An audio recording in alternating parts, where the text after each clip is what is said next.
Hello, my name is Marinda Summerton, and if you are new to this channel, I would like to invite you to scroll down to the subscribe button so that you are notified whenever I bring up something new about abuse. Now, on this channel, I address abuse and especially narcissism and the codependent, or more popular name, the empath. So hit that subscribe button so that you are notified of new material. So the question is, why do victims of abuse stay in abusive relationships or even put up with it? Sure, there are valid reasons such as children, finances, housing, even religious convictions. That probably weighs very heavy for many people. However, there is one very, very certain, although very hidden reason why victims of abuse stay and put up with abuse, and that is called mirroring. Now, my question to you is, how do you see yourself? It's not something you can do without a mirror. In the physical realm, we need a physical, tactile mirror to remember or to see or to inspect what we look at. Now, abusers found or invented a psychological mirror in which they reflect what they would like others to see about themselves. When they mirror another person, it is not a real image. It is a copy of the original, much like the physical mirror. How it's done is they pretend to be interested in the same thing as someone else. But it is a hollow and shallow reflection. It is not a real interest. It is just a pretending to be interested to obtain a certain goal. This phase of the relationship feels very much, and in fact it is an inquisition. It is initially a flattering gathering of information about every single part of your being. And the fact is, even if you do have good boundaries, the abuser will almost always win you over with their charm, because they are very, very charming at first. And this experience feels overwhelming. And should you actually choose not to engage, no problem. The abuser will employ other skills, in fact all skills necessary to push past and get you to lower your defenses if you have what they want. So mirrors do a range of things. Healthy mirroring involves a person who sees you accurately and allows you to see them as they are. So it's reciprocal. In healthy mirroring, one party points out your strength and gently points out your weaknesses, because people sort of take care of each other. So a good friend or lover or colleague would say, you're excellent at that, but can I help you with this, because I see you struggle a little bit with that. That's a healthy mirroring. An unhealthy mirror will reflect a distorted version of yourself. Some amusement parks, I'm sure you remember this as a little child, or you've seen this on TV. So these amusement parks have these mirrors that distort your reflection in scary or hilarious ways. I mean, this is for recreational purposes only. And you know beforehand that you will not be faced with reality. You know that what you see is not real. You are prepared for it, and you know it is fake. Now, an abuser pays much attention to you, and they learn about you quite quickly, filing away every piece of information that you share about yourself. Many people succumb to the love interest or attention as the abuser provides. They gather information about the good, the bad, and the ugly parts of your life. Pay close attention to what your goals and dreams and desires are, so that they can pretend that they have the same dreams and the same goals and the same desires as you do, thus mirroring back to you, and you think that you have found the perfect friend, the perfect love, the perfect companion, or perfect work colleague. They remember the way you look in every situation, the good, the bad, and the ugly. They pay attention. They remember it all. And down the road, for example, in a heated argument, knowing how traumatic your relationship with your sister was, they will throw this curveball at you, saying something like, wow, now that you're mad at me, I can see why your sister won't talk to you. And even as they say that, they know that they cut you deep. And that's exactly what they intend to do. The abuser makes sure that you gradually become disconnected from people who used to fill your life space and who used to mirror healthy reflections to you. The mirror forms part of a larger process of manipulation and control that is terrifying. It is called the light to dark reflection technique. Initially, abusers are great at mirroring all the good things about you. The abuser mirrors overwhelming praise, adoration, and respect to the extent like you've never felt it before. Nobody has ever adored you, respected you, praised you like the abuser. But right now you don't yet know that this person is an abuser. He or she is just a nice person. For as long as the abuser mirrors positive traits back to the victim, this mirroring is called the light mirror phase.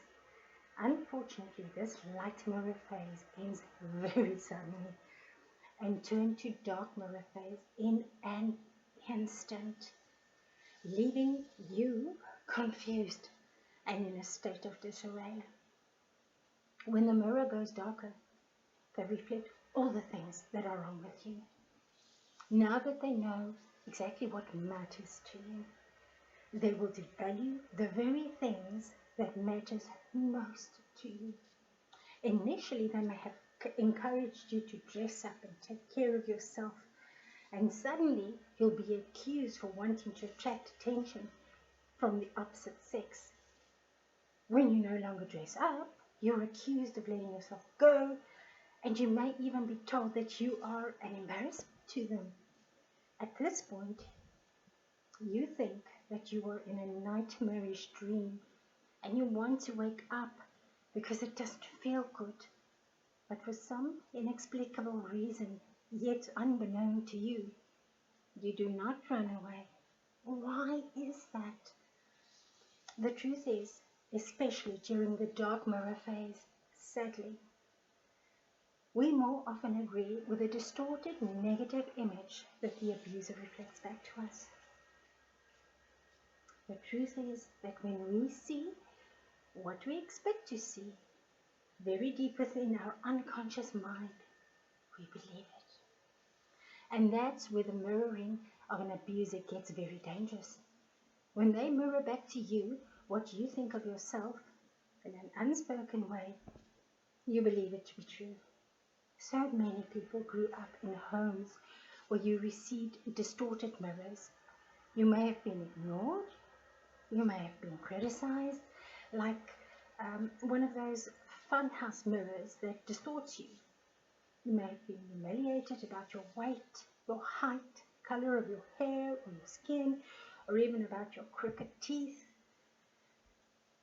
You may have only been mirrored for certain parts of yourself, and that would be a little bit like looking into a mirror and seeing only the distorted mirroring experience that you had as a child. You sadly take those things into your adulthood. We all do. That is the ultimate reason why you don't always run away, when the mirror that the other person places in front of you is distorted. You don't run away when the psychological mirror in front of you is cruel or invalidating or unkind, because after all, that's what the mirrors of your childhood look like as well. Mirroring doesn't just happen in romantic or intimate relationships, even though that's where it's most likely to happen, because you're meeting someone as an adult and entering into a trusted relationship. It can happen in a professional relationship as well. For example, a colleague or a manager or a mentor may engage in a mirror tactic. Such an experience can leave you feeling powerless in the professional setting, without the ability to recognize the mirror tactic, and devoid of any promise that this will end or change.